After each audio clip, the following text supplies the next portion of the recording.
नमो नारायण मित्रों, आज मैं आपको एक बहुत ही अच्छी कहानी सुनाने जा रही हूँ। पुराने समय की बात है। उस समय विद्यार्थी गुरुकुलों में पढ़ा करते थे। ऐसे ही एक गुरुकुल में एक बालक पढ़ता था जिसका नाम था वरदराज। वरदराज शांत, संकोची और एकांत प्रिय बालक था, परंतु उसका मन पढ़ाई में नहीं लगता था। गुरुदेव वरदराज की पढ़ाई को लेकर बहुत चिंतित रहते थे।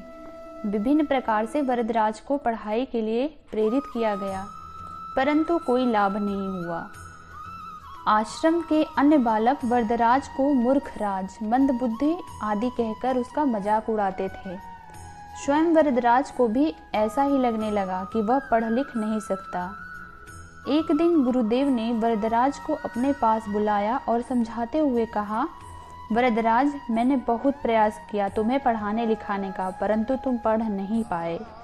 शायद माँ सरस्वती ने तुम्हें अपने आशीर्वाद से वंचित रखा है, इसलिए मैंने यह निर्णय लिया है कि तुम्हें गुरुकुल छोड़कर जाना होगा। अब तुम अपने घर वापस लौट जाओ और अपने माता पिता के व्यवसाय में उनकी मदद करो। बालक वरदराज उदास भाव से गुरु को प्रणाम कर अपने गांव लौट पड़ा। मार्ग में चलते चलते उसे भूख और प्यास लगी।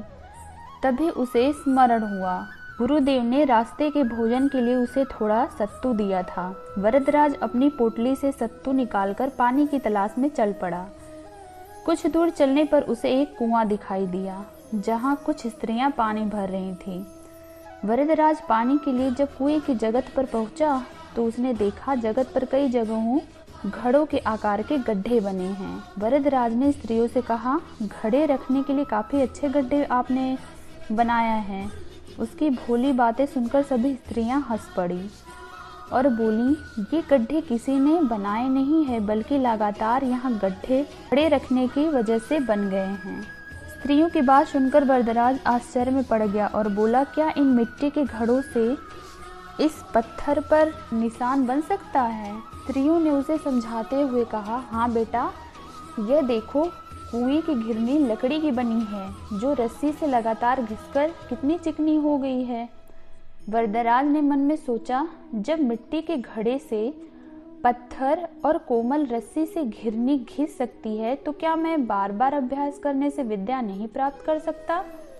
मन में यह बात आते ही बालक वरदराज की निराशा और दुख दूर हो गया और उसने उसी क्षण संकल्प लिया, मैं खूब परिश्रम करूंगा, बार बार अभ्यास करूंगा और माँ सरस्वती का आशीर्वाद अवश्य प्राप्त करूंगा।